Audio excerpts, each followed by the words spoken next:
Минтранстын өкүлдөрүнө альтернативный түндүк түштүк жолу боюнча коомчулукта да абдан катуу талкуулар болуп атат.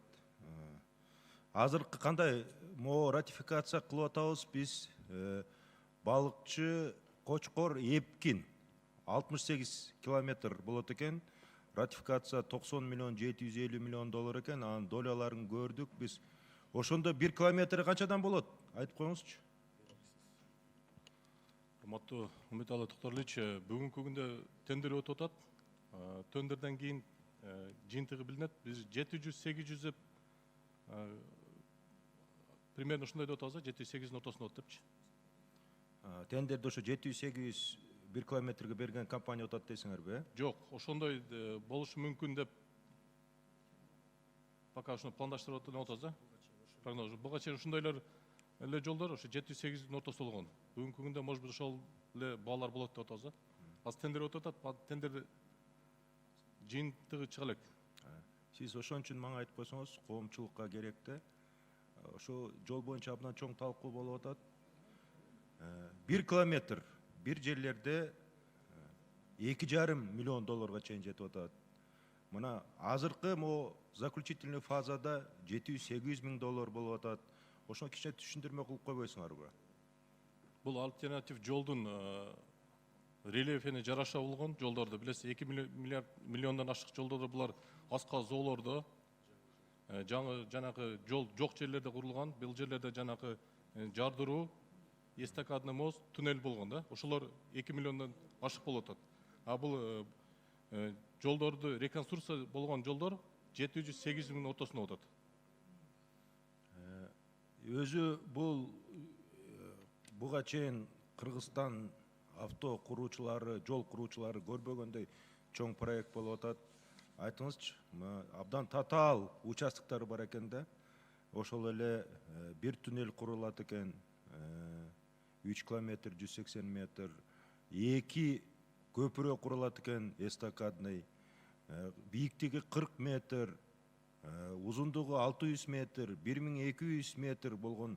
Анан ушундай татаал жерлерде болуп, жанагындай климатикалык, анан жанагындай жердин кыртыштары дагы ошого чак келип, анан өзү кийин биздин бюджет, өзү ошол ишке жарайбы ошол жол, ошондой коркунучтар болуп атат да. Айтыңыздарчы, кандай болот? Бул жолдордун бүгүнкү күндөгү биринчиден айта кете турган болсок, сапаттарын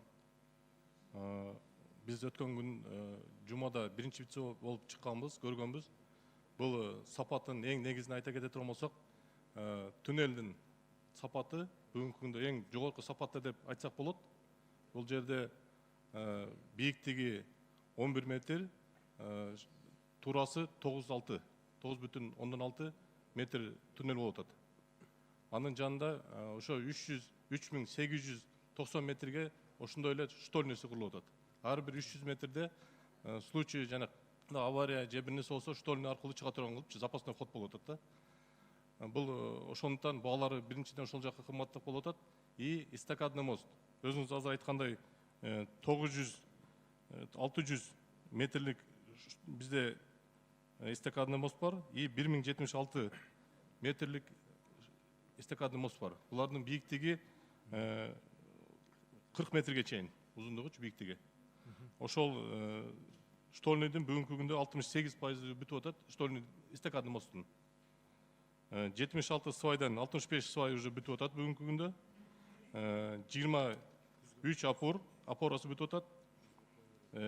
Ушул жылдын күзүнө эстакадный мостту опораларын бүтүрүп, үстүндөгү опоралар үстүлөрүн полностью кое турган болуп атабыз.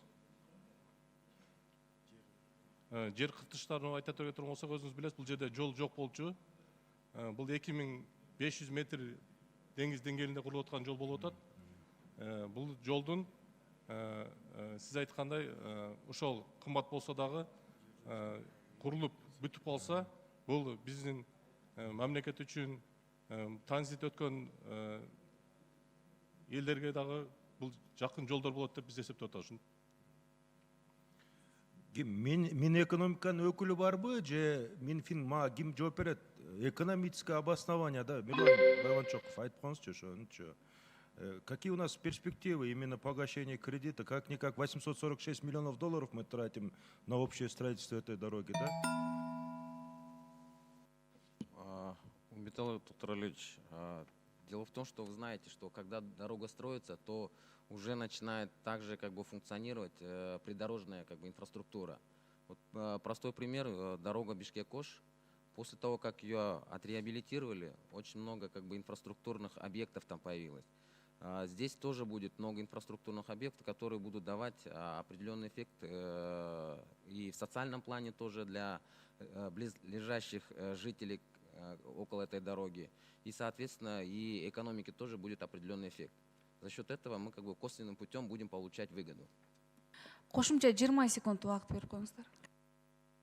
Мирлан Байванчоков, я вот говорю, вы Бишкек-Ош и альтернативную дорогу вообще не связываете, не сравнивайте. Это абсолютно разные, да? Вы мне скажите, экономическое обоснование, на какие расчеты, как будем содержать эту дорогу потом? Как будем кредит возвращать? Вот эти механизмы мне кратко скажите, пожалуйста. Умбетал Туктарович, мен айтып коеюн, бул боюнча биз Мен экономиканын өкүлү жокпу? Каржы министрлиги чакырылган, экономика министрлиги чакырылган эмес. Биз азыр возврат кредитаны эмес, биз азыр ошо содержание боюнча биз азыр төлөм жолдорду киргизип атабыз. Мелдет Туктарович, төлөм өтө турган, биз ошол эле альтернатив жолду дагы ошо именно туннелди төлөп өтө турган кылып келешекке ошондо атабыз. Биз мындан сырткары дагы төлөм жолдорду азыркы жүк ташуучу, пассажирлерди ташуучу, элдер ташуучу транспорттарга төлөм жолдорду киргизип атабыз. Азыр жаңы реформанын негизинде жол реформасын жүргүзөбүз деп атабыз. Эми бул проект 2023 жыл бүтөт да. 21